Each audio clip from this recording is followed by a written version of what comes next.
I just got a message from Jana. She doesn't have her iPad with her. Can I send you her cell phone information? Yes, absolutely. So if y'all would bear with me for just a moment while I try to get Jana connected.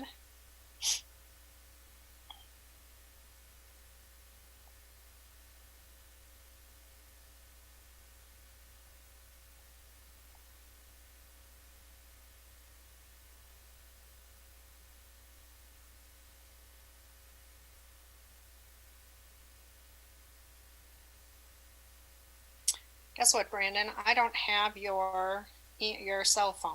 Great, I can send it to her. Thanks, Russ. I appreciate that. Thank you. So welcome again, and for the record, I will be taking a roll call. Joe Raffiani, is Joe here today?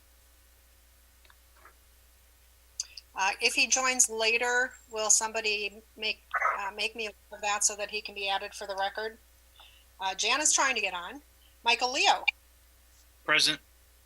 Thank you. I saw you. And Russ Hall, I saw you as well. And thank you very much for connecting with Jana.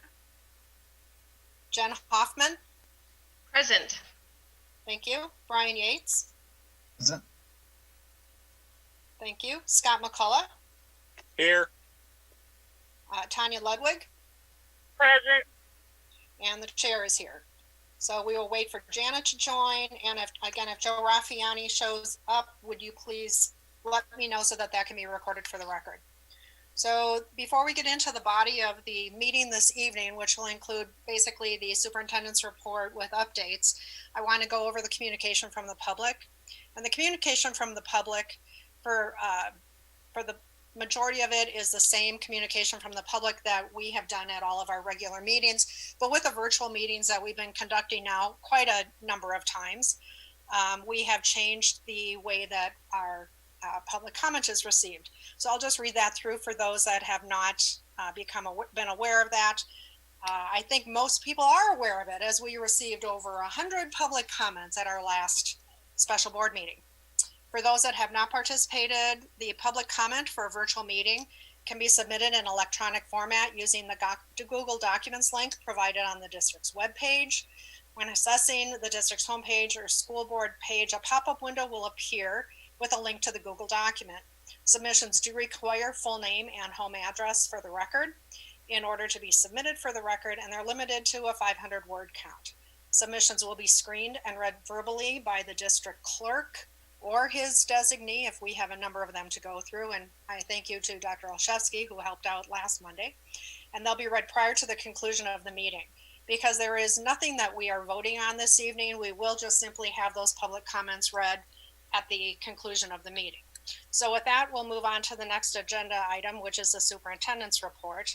And Superintendent Upham will provide us with the latest information on school closures, educational platforms, and other items that the district has been focused on this week. With that, I will turn it over to Superintendent Upham. Thank you, Madam Chair and trustees. Yes.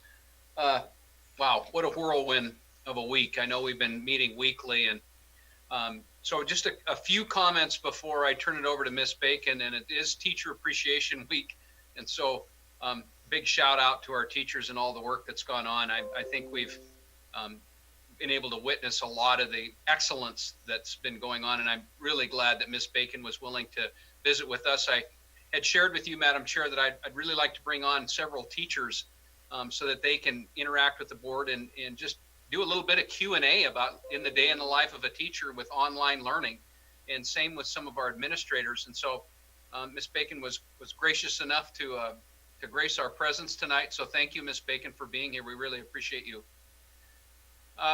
What I've asked the principals to do is to start to develop a year-end calendar that'll talk about a K-5, a 6-8, and a 9-12 that has some important dates in it. One of the biggest hurdles we're talking about right now is grading. You know, how can we fairly grade our students? And I had a quite extensive meeting with the high school principals today, and we're working through that. But basically what I shared with the principals, and I shared across the district, is I don't want any grades after March 16th to hurt the grade previous to. I think the situation we're in and the gap that's been created and the challenges with online learning, especially for those that are not independent learners, and I think maybe from an elementary perspective, maybe Miss Bacon can kind of fill in the gaps for me a little bit about what some of those challenges are. That doesn't mean in any way, shape, or form that the students aren't responsible for the work. They surely are. But as we've witnessed across these last couple of months, the challenges that are in the home and those types of situations. So I want to make sure that we're fair in this whole process. And so there are two things have come out of the grading meetings right now. Number one is I'm going to be very gracious with our students after March 16th. So what does that mean? Well, it means we're going to give quite a bit of latitude, and that latitude will come in different ways. What I ask the teachers to do is start to fill out incompletes. I'd rather see an incomplete and then give the student the opportunity to make that work up, especially in face-to-face or live instruction. It's a question we don't know right now when we'll have that opportunity, but I want them to have that opportunity. Seniors, it's a little bit different, but not much. I mean, we want them to complete their work as soon as possible. We want them to complete it with the appropriate instruction and support that they're going to need. So more to come on that. I really like the way the conversation is going as far as, how do we appropriately assess our students? And as I shared in my Facebook Live conversations from just about day one, I'm less concerned with an individual's grade as I am more concerned with what have they learned, especially to the critical concepts. And I think our teachers have done a very nice job of laying those out, because in the end, the percentage of students that are not meeting those critical concepts or benchmarks or grade level proficiencies is really going to dictate what we need to do as a district as far as support goes. And so we're starting to dial in on just exactly what that looks like. After Miss Bacon has a chance to visit with you, I want to update you on the graduation and where we are with that. Challenges to say the least, but I'm pleased to say I think I've got some good news for our community moving forward. But it's been a roller coaster ride to say the least, which I'm sure you're well aware of. But at this time, I'd like to introduce Mrs. Bacon, fourth grade at Broadwater, and the day in the life of a teacher. So Miss Bacon, welcome and thank you so much. Hi, thank you for having me. Ms. Bacon, this is Greta Moen. I just see for the record that Joe Raffiani has been able to join us, as has Jana Hafer. So I'd like that recorded for the record, and excuse me for interrupting, and welcome. We are thrilled to have you here and hear about what. All right, you can hear me, right? Okay, so my name is Mandy Bacon, and I have been a teacher here in Billings Public Schools. This is my 16th year. Up until now, I actually have been a second grade teacher, and this is my first year moving up to fourth grade. And I currently teach at Broadwater. And Kim Anthony and Mr. Upham asked me to kind of get on here and talk to you about what a typical day is looking like for me here at home and teaching my fourth graders. I have 22 students in my class. And honestly, there's no day that's typical. Every day is pretty different and changes. It first kind of started out with me recording a quick 5-minute video every day and pushing it out to my students through Google Classroom. And then I started out with just one assignment a day and slowly built from there. I quickly learned that just sending them a video was not enough. My students really loved being able to see me, and I got great feedback, but they needed our time together every day. And so in my classroom, we have what we call our family meeting every morning. And so since about the second or third week of closure, my students and I have a family meeting every morning at 9 o'clock. I typically have between 12 and 15 students there every day out of my 22. But I have probably 8 students who are completing all their assignments and attending all my Zoom sessions on a daily basis. The other kids kind of float in and out. I have 4 students who attend my Zooms irregularly and complete very, very little work for me. But I'm just glad I get to see their faces at least a couple times a week. And then what I do is about 9:30. So at first, when I started my Zooms, I tried to have lots of academics built in there, have them complete multiplication problems, do some reading and comprehension together, but it quickly turned into just being time for us to gather. So every morning we share what's going on. We talk about howling at 8 o'clock at night or what books we're reading. Oftentimes my kids will have jokes to share, or they'll share their science experiment, their journal that they did the day before. Lots of art projects are shared, and we have some recorder playing that is top notch. I'm sure my parents are glad to be listening to all that practicing. And then I encourage my students to hop right onto Google Classroom and work through their assignments. I typically try to give about an hour of work to an hour and a half. I also encourage them to read 20 minutes on their own and complete some ST math work as well. And then I sit in my Zoom all by myself, and the kids are free to come in and join me whenever they need help. And in the first 4 weeks of closure, it was lots of teaching. We would screen share and work through the Go Math workbook together, or whatever problems they were stuck on. Now my kids are in a pretty good swing of things, and when they get on Zooms, it's because they want to talk to me privately, or they have concerns or things they need from me. And I'm on there until about 11 o'clock every day. And then, I don't know if you have questions for me beyond that, but the rest of my time is really spent connecting with parents via text messages, Seesaw, phone calls, lots of Zooms. I've been getting online with parents on Zooms, just them and me, so I can show them how to help their kids. I have to tell you that Sarah Rainey, our district tech integration specialist, is my new best friend. I call her every day, and we talk all kinds of tech issues or problems or whatever I need help with. And in fact, even as late as last Wednesday, I had her call a family and help get them online for the first time. So I would not be able to do my job without her, for sure. I don't know, it's been challenging. I have 2 children of my own at home. So now my morning meetings usually have my 4-year-old son, Cooper, in there with us, and he has a tip for the day to tell the kids. And he loves to come back in at the end to share I love yous and get to work and be nice to your brothers and sisters usually. So, Ms. Bacon, when you compare to other years, where do you think your class is, where we are in this time of the year? I think that's one of my biggest concerns is, in the grand scheme of things, where are your students? Well, my students who are participating, I definitely feel like I can really nurture their love of reading through distance learning, just through talking about what we're reading, reviewing skills like inferring and summarizing and that sort of thing together. I'm definitely very concerned about my students' writing this year. It's very, very hard to have decent feedback. And the biggest challenge of this whole distance learning situation is that the best part of the art of teaching is what happens in the classroom. I make my lesson plans. I know what I'm going to teach them. I know how I'm going to teach them.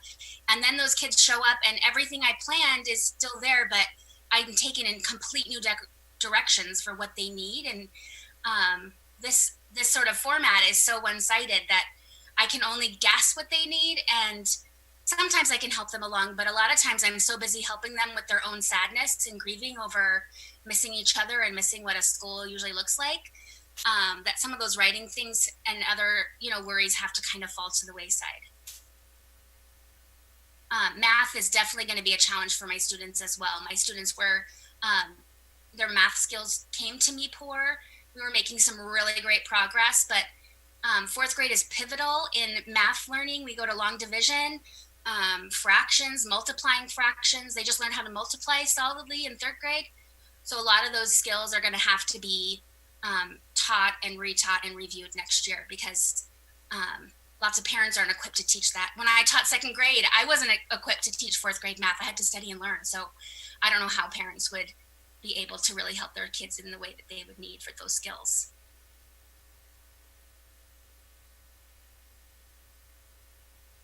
Questions from the board? I have some questions. And who is that? Joe Raffiani, you have the floor. Thank you. Mrs. Bacon, how many different apps are you all using in your class once they log in with either Google Classroom or Clever, you've got Think Central, you've got, sorry, I dropped my space bar there. You've got, oh gosh, Connect Ed from McGraw-Hill and ST Math, and then I'm sure you're using different Google Documents and those sorts of things. Do you have any idea how many you're using, and is that posing any kind of a problem for you or for the parents, I should say? Well, I am a member of our school district's TILT program, so like that's a major shout out. They've been preparing me for this for the last 2 years that I've been involved. So I have been able to kind of streamline that a little bit, and I do more of pulling documents into Google. So I'll take my resources from GoMath, which is Connect Ed, or from Connect Ed is reading, and then the GoMath Central for math. And I'll pull those into my Google Classroom through links and through screenshots and that sort of thing. I'm putting lots into Google Form, and part of that is my own desire, because Google Form, I can set it to correct if it's not a text answer, and so that really helps streamline that document data keeping side for me. I am mainly using Google Classroom because that's what I'm choosing to do. And then my kids are pushed out through links to the other apps. So my kids really just have to know how to get into Google Classroom. But the difference for fourth grade is that lots of our learning has already been online through those websites in the classroom. We've utilized those all year. So it wasn't a big jump. I think it's a lot harder for their parents. When I say, sign into Clever, go into ST, post a video of you reading in the bathtub on Seesaw. I think that's harder for parents, but easily, if I had my kids sign into all those, I probably could say between 10 and 12 different apps and websites and programs that I use. But Google Classroom is really our home. That's where we do everything from. They come there and all their assignments go there, and they come back to Google Classroom to complete their work. So has there been any concern expressed by the parents in terms of adapting to all of this? Oh, absolutely. I have 3 families who are choosing not to participate in any sort of online learning, but they are doing the packets and they are killing it at home every day, sitting down and working through those packets. I had one family who I did not see or hear from until about a week ago because they did not have internet access, and they've found a way to get around that and get on. And the biggest challenge for mine is that my kids are savvier than their parents, and the kids. Fourth grade is really that turn where kids go from being primary students to being independent learners, and they're not quite independent yet. We weren't quite there yet. I needed another month or so. So they ask their parents' help, even though they don't really need it. And so that's the biggest struggle. When parents reach out to me, I'll say, seriously, put them on the phone. You can do this. You've got this. I trust you. You've got this. And I would never ask anything of you couldn't do. So that's been the big challenge, is my kids really kind of crossing that independence level and what they can really do on their own. Thank you. Other questions? Ooh, pretty quiet group. So you had mentioned that there are students that are not engaged. How are you attempting to reach out to them to get them and their families re-engaged? Well, fortunately at Broadwater, I'm not alone. So our school counselor has been doing a great job of connecting. Our principal, after we've done so many tries for contact, he's reaching out to families. We have had packet deliveries where teachers have volunteered to drop stuff off in mailboxes if need be. My colleagues and teaching partners have been absolutely wonderful about that, especially for siblings where I haven't really seen those kids, but they've been seeing the younger brother on Seesaw and their Zoom meetings. And then I've been lucky because I have students who are also served by special ed and through our Read 180 program. And those teachers reach out and Zoom individually with those kids as well.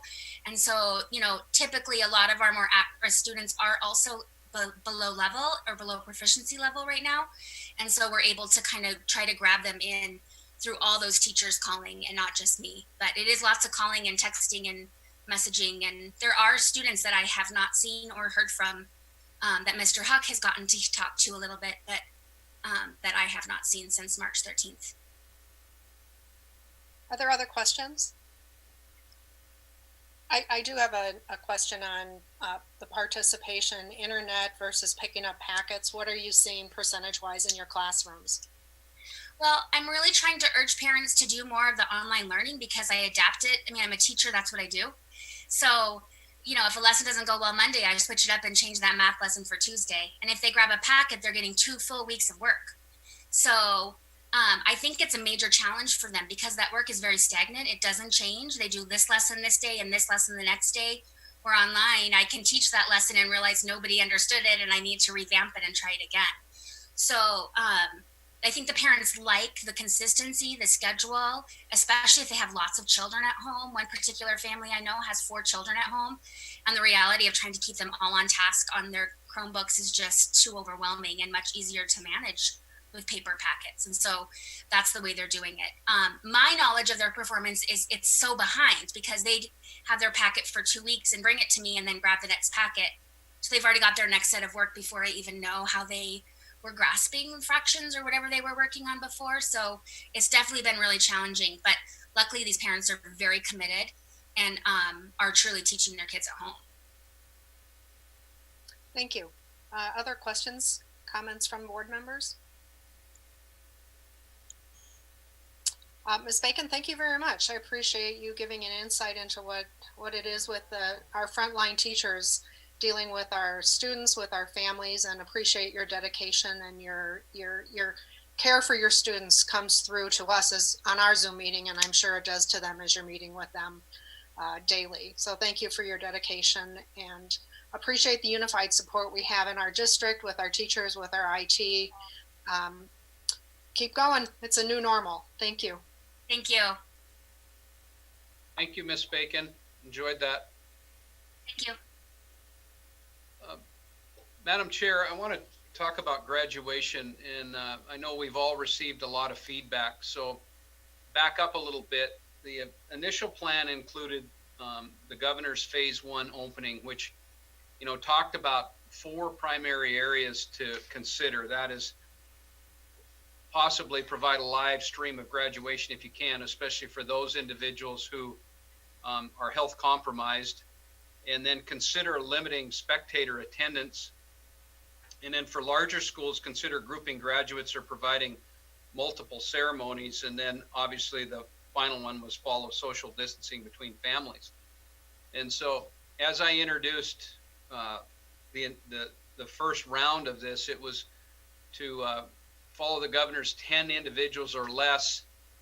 We'd planned on walking our students through the auditoriums in 10 student increments without parents in the ceremony for the group size, to adjust to the group size. And a lot of negative feedback, to say the least, which I fully understand and fully respect. And so in looking at that, what's interesting is, I said this when we first announced that, what's really interesting with the COVID virus is the amount of shifts and changes that occur. They really do a lot. And so in a week, there's been a lot of shifts and changes with this situation. When I stepped out with the graduation plan, that was an immediate plan at Billings Central to use their gym and all of their graduates, and Laurel announced their graduates. And so as I've shared with this group, the AA superintendents have been in conversations almost all year long, and especially as of late through the virus, weekly. We're so different than the rest of the state just because of size. And so, in talking about, what are next steps, no one really has or had an answer. And so we reached out across the state to some of the state groups looking for support, guidance with graduations our size. I had shared with the AA superintendents that I walked out with and shared the concern from our students and our parents about just the size and the lack of a true ceremony, and that just begging, please look at something else that could be looked at. So we as AA superintendents have reached across the entire state.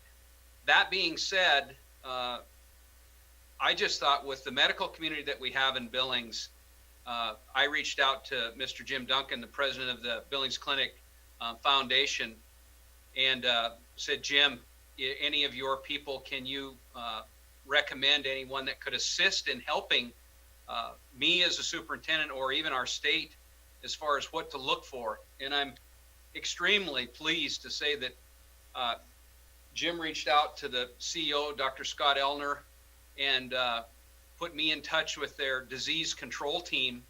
And I'm pleased to announce that the disease control team at Billings Clinic with Dr. Elner and Jim Duncan and I are going to go to the Metro. And I reached out to the Metro and talked about, the same situation. And Ray Massey and I have had several conversations about, what does that look like? Well, I feel more comfortable with the level of expertise that we have to go out and look at the Metro and see just exactly what we can do by allowing for a larger gathering. I can't say how large yet.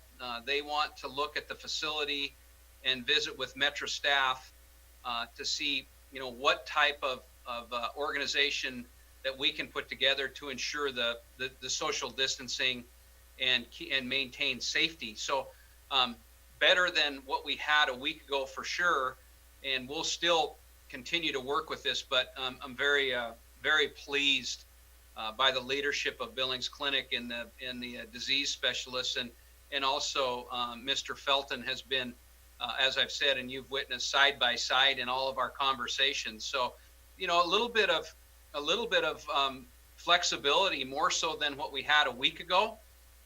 This conversation has gone statewide. I know that there are conversations with the Department of Health and Human Services in Helena, just because we are larger than most graduations and fall a long ways out of the envelope that was initially developed for us. So quick recap, I see some brighter lights for us. The nice thing about the Metro is it controls the weather. We'll have to look at egress and ingress and spacing and just how many people we can have and those types of situations. But that's promising, and we'll continue to work. And I know people are waiting, have been waiting patiently and impatiently too, as far as the next steps go. But I can't guarantee by any means that, 1 day ceremony, maybe, but maybe 2 day ceremony. Maybe we graduate, we split our classes in half and graduate that way. If that looks at something, I know I've had that conversation with Mr. Felton and with the experts from the Billings Clinic. And so maybe a much brighter future than what we initially proposed. So I'll take some questions on that. Questions from the board for Superintendent Upham? Yes, Ms. Hafer. Greg, thank you for reaching out to all those individuals. We are larger. We have a different situation than anyone else in the state. And Metro is big. It doesn't solve all the problems, and we definitely want to keep everyone safe. But thank you for at least looking into the opportunity. I really appreciate that. Sure. Others? Madam Chair? Michael Leo? Yes. Superintendent Upham, was it necessary to engage the Billings Clinic in a contract for this consultative service? It wasn't. It was just a call to Mr. Duncan for ideas and support with specialists that understand this disease much better than superintendents do, in conjunction with Mr. Felton, who's been outstanding and awesome. So no contract. Well, that's something I think we should all be very appreciative of, that at this particular time when the health service system has quite a few other things to take care of, that they would volunteer to help us with this. It speaks volumes to both Jim Duncan and all of his staff at the clinic. So a heartfelt thank you and appreciation goes out to them. Thanks, Mike. Anyone else?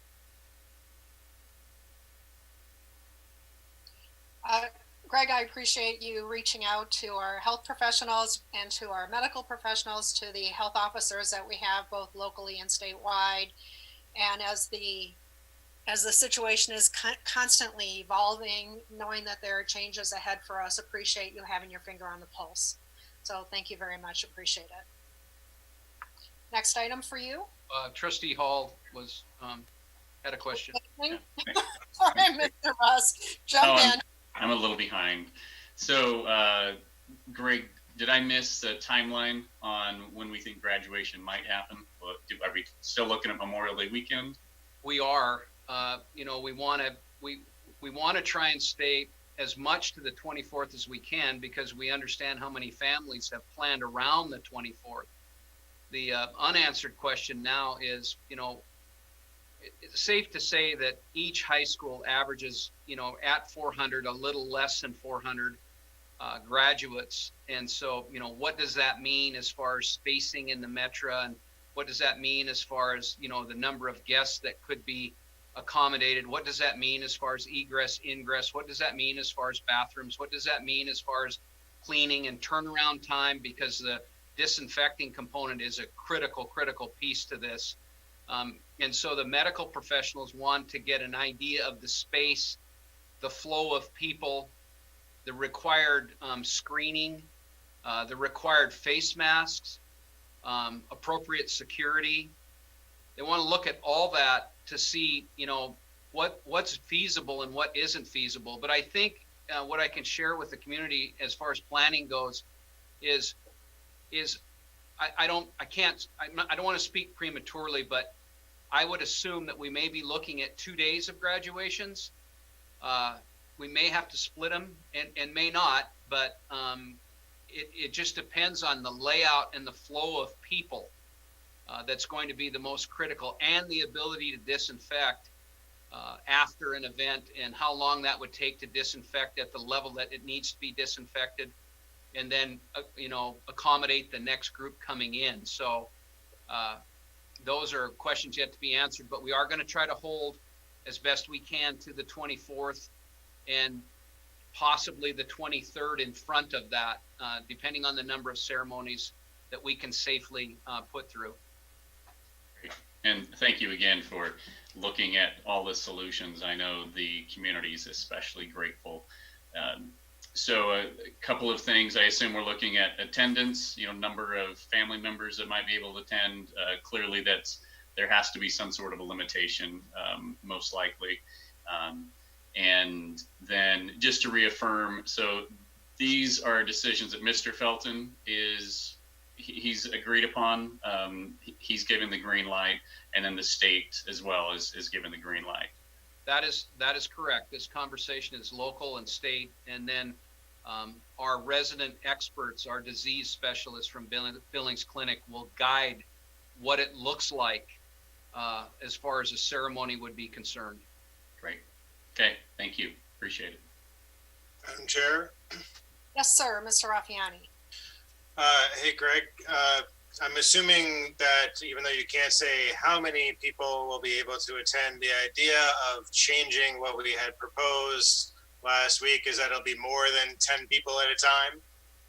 Yeah, I think it's safe to say, with some of the lessening of the restrictions through basically the conversation with Billings Clinic, that I believe, and I can't speak for it, but went statewide because of the way that our superintendents are speaking.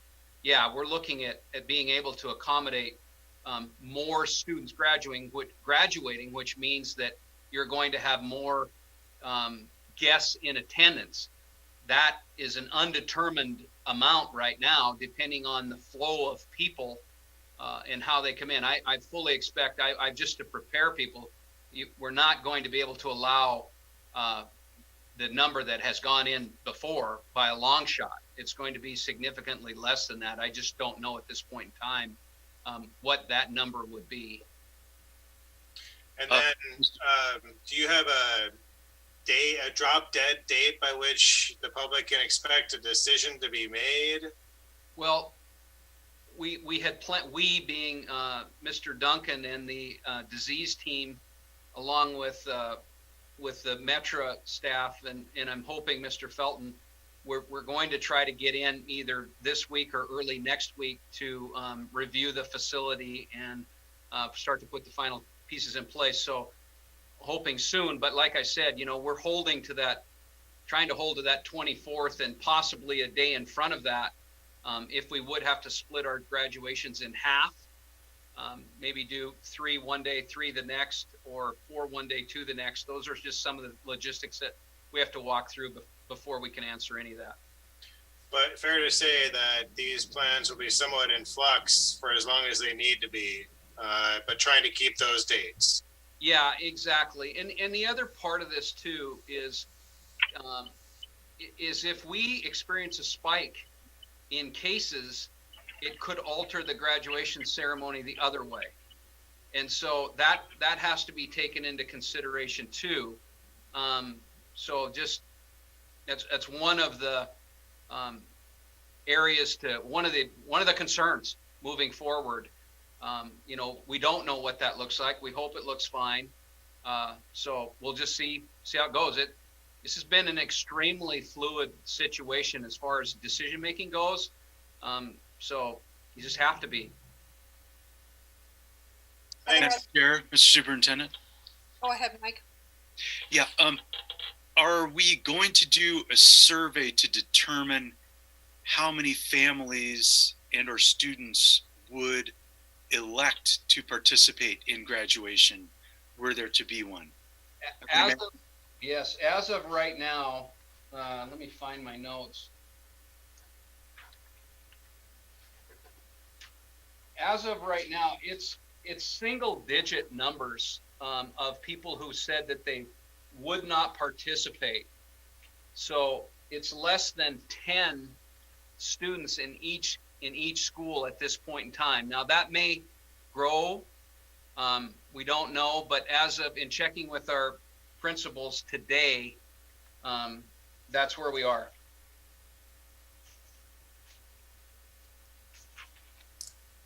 Greg, Jana, Greta? thank you. I do see your hand. Jana Hafer. Thank you. thank you. Greg, do we have any liability that we need to worry about, take care of, to indemnify School District 2? Well, yes, there is that issue. And I had a conversation with our council about, what does that look like? Well, I think we are taking every precautionary measure using the experts that we have in the field to help guide us. I don't know what to do past that. I would rely on our counsel, Mr. Weldon, to maybe fill the blanks in just about, areas to consider as far as liability is concerned. Sure, we talked about that a little bit last week in the board meeting, but I think the additional element that I would want to emphasize would be that this is a strictly voluntary activity.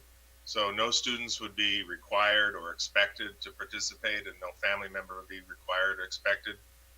And that really we would, rely on the good judgment of parents and families to determine for their own families, children, grandparents, what sort of participation they would want to have. So I think the key point is to just know that this is a voluntary exercise doing at the community's request, and that anybody who does end up participating does so not because they're required by the district, and would go in knowing the risks, as we all do at this point, I think, in the spring.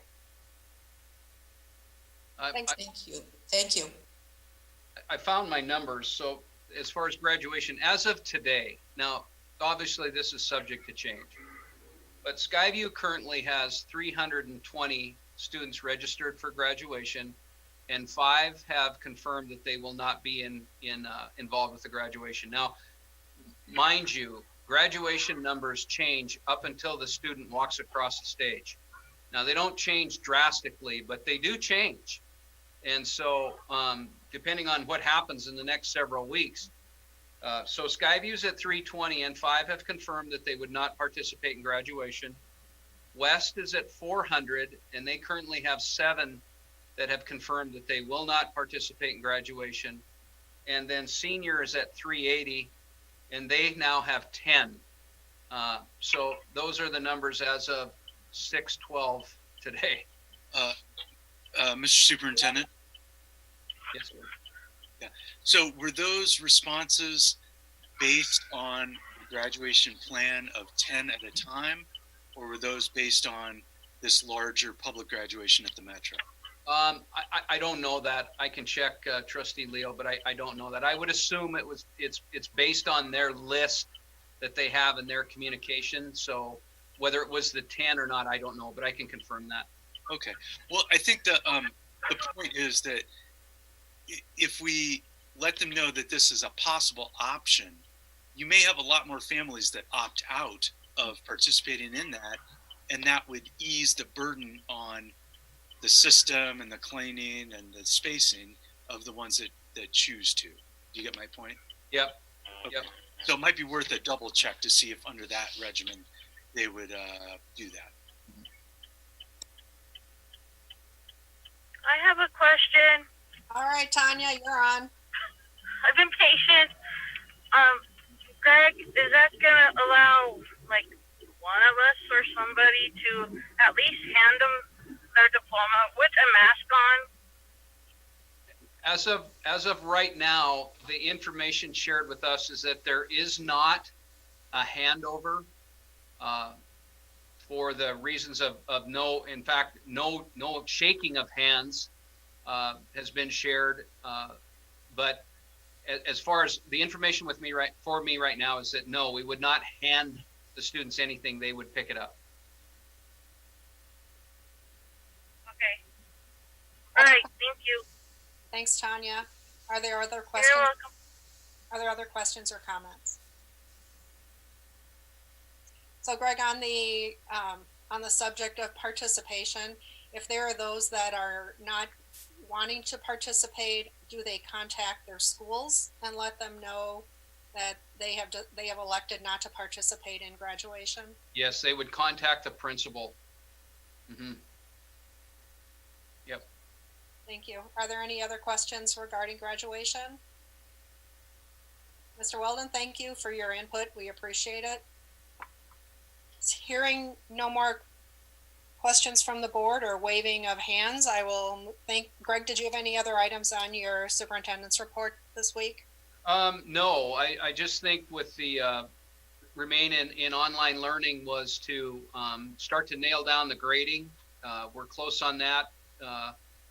Talking with the building administrators about, focusing and communicating with our teachers about focusing on the critical concepts and reinforcing that. You'll see us start to taper off with new learning. It's just a matter of making sure we solidify and cement, where we are. It doesn't mean that we're going to stop new teaching at all.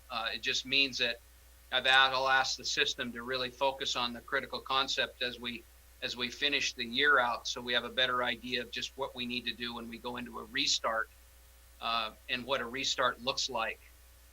So it'll be really summarizing where we are as a district with our students so we can plan for this summer and next fall. Are the teachers, how are the teachers identifying proficiency in their students? Well, what we asked them to do initially was to establish the most critical of the critical concepts. So basically they're monitoring their students to see if they're on benchmark or meeting grade levels specific to their content areas. And they know, just like Miss Bacon said, I've got 4 students who aren't engaging and I've got these students who are doing this. So they have a pulse on it. They know exactly. They're looking right at where they would be at the end of the year, and are they there? Or where are the gaps? And I think the biggest concern, and what I'm hearing, and I knew this, was math. Math is going to be probably the biggest challenge for all of us to catch students back up to the best of our ability. Are there any other questions? So Greg, I'll have a follow-up then. When we're dealing with students that haven't reached benchmark, haven't reached proficiency, will that COVID money be available to do a pre-start of the school year for those students? Is that a concept that you're looking at? Yeah, that's the plan. We will receive $3.1 million we've got, funds earmarked. Technology really is the one that scares me the most. Depending on the quality of the machines when they come back to us and what we're dealing with, that has a chance to take a big chunk out of that. Cleaning supplies, copying, and those types of things. But I think we can. I'm hoping that we'll have the lion's share of that to offer, summer support, and then next fall support. I think I shared this in our last update. The principals and the teachers really want to save as much of that as they can for when we start school, because when we start school means that we can get all the students in the building that need it. In the summertime, we may not be able to recoup the students who need it the most because they may not come. And so we have to be a little bit careful about how we expend those funds. Not that we wouldn't support the summer. There's a plan to do that, but biggest bang for the buck, I guess, is what I'm trying to say. And we want to make sure that next fall we can maximize our instruction however we need to do it. I see a bunch of small group. I see, hiring extra IPPs or extra teachers or something for a period of time. See, what we're probably going to run into is a lot of our volunteers who may be elderly probably won't be in the buildings. Our foster grandparent programs to help students read and those types of things. I doubt, unless things really change, I doubt if we'll have access to that type of human resource for who knows how long. And that's concerning to me, because those people do an excellent job of just sitting down next to our children and helping them read and do their math. So that's what we'll be after. Thank you. Are there any other questions or comments from our board members? All right, got a quiet group tonight, Greg. Does that conclude your superintendent update then? That concludes it. All right, thank you, Greg.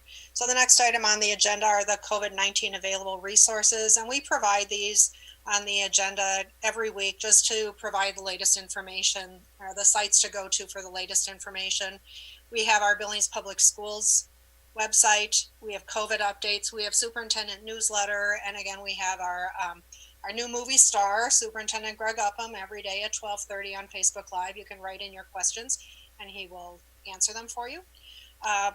Statewide, we have OPI, Office of Public Instruction, which is opi.mt.gov. They also have a COVID site specifically for that. They also have a specific COVID-19 email address if you have specific questions on that. The Education Consortium, Montana, Public Education Consortium, Montana, mt-pec.org, also keeps a running update on the COVID-19. Riverstone Health, our local folks, have a page that they've committed to to COVID-19, providing some of the local resources. We have the Department of Health and Human Services. Greg referenced them a little bit earlier, the folks that we work with from the state to get information on COVID-19. And then the last one issued is the Center for Disease Control, or cdc.gov. So there are national, state, and regional resources that are available for our community to access. And with that, moves us on to our last agenda item, which is communication from the public. And as I mentioned earlier, it has been our practice now during our virtual meetings that public comment is submitted in electronic format only, using the Google document link provided on the district's webpage. And when you go to the district's webpage or the school board page, a pop-up window will appear with a link on the Google document, and submissions do require full name and home address so that we can submit it for the record, limited to 500 word count, and the submissions will be screened and read verbally by our district clerk prior to the conclusion of the meeting. And with that, I will turn it over to our district clerk, Mr. Craig Van Ice. Thank you, Madam Chair. So there's 3 public comments this evening. I'll start with the first. It's from Callie Reinsma, 325 Delta Circle. Comment is, I would love to be with my friends and family when I graduate. They have been with me through all 13 years of school, and it wouldn't be the same without them there. I think giving us seniors at least something to look forward to would greatly benefit us. This is a horrible time we are going through. Please do something better than virtual graduation for us. I've seen other schools do things like drive-bys, football stadiums, and maybe even the drive-in. Please give us something positive to remember this year by. It has been filled with so much negativity. I would love to get the opportunity to see my friends and teachers one last time. I'm proud of how far I've come, but I don't want it to end like this. I also want to say thank you to you guys for trying your best and listening to what we have to say. Okay, the second comment is from Mike Shank at 2370 Westfield Drive. Good evening. Thank you for hosting these meetings via a very easy video format. They're proven to be informative. I'm asking for a member or a member of the board to strongly advocate for a normal or near normal graduation ceremony for our 2020 graduating class. At this point, the district has provided no new information other than what was presented last week, something that left a vast majority of us speechless. We've lost a week. We are less than 3 weeks away from graduation, and the community deserves more information than has been provided to this point. We have 2 local schools that have provided roadmaps, most notably Laurel. We have the facilities in town to get this down, and multiple viable options have been given. The kids deserve this from our local leadership. We will never eliminate risk from society, and the risk of COVID-19 remains extremely low in Montana. Just a handful of cases statewide over the last week, with multiple days with 0 new cases. We can limit risk and create a near normal graduation for our kids. And the third comment is from Travis Smith at 854 Tierra Drive. 2020 graduation should be held at Dallas Stadium. You can maintain social distancing on the field. The football field is 53 yards wide by 120 yards long. Take 10 yards for a stage, and you will have 110 yards to sit graduates, 53 yards wide at 6 feet apart. You could seat approximately 1,700 students. With a class of 600, there's plenty of room to spare. Then divide up both sides of the stands in 36 square foot sections and seat parents and guests checkerboard style to sit in a square together for no more than 10 minutes. Traffic cones and rope or flagging to divide it off. Bring in the city stage PA system already installed, and if it rains, hope all have coats or trash bags. Get a team to clean seats in between. It may take more than a day to get it done, but it can be done safely. I have no dog in this fight, but graduation is when a kid truly becomes an adult. That's it for public comment, Madam Chair. Thank you, Mr. Van Nuys. And with that, it brings us to the end of this special board meeting, and I will recess this board meeting until next Monday, May 11th at 5:30. And I want to thank all the board members for being here, unanimous attendance again, and wish you a good evening. Be safe, continued health, and we will see you in a week. Good evening.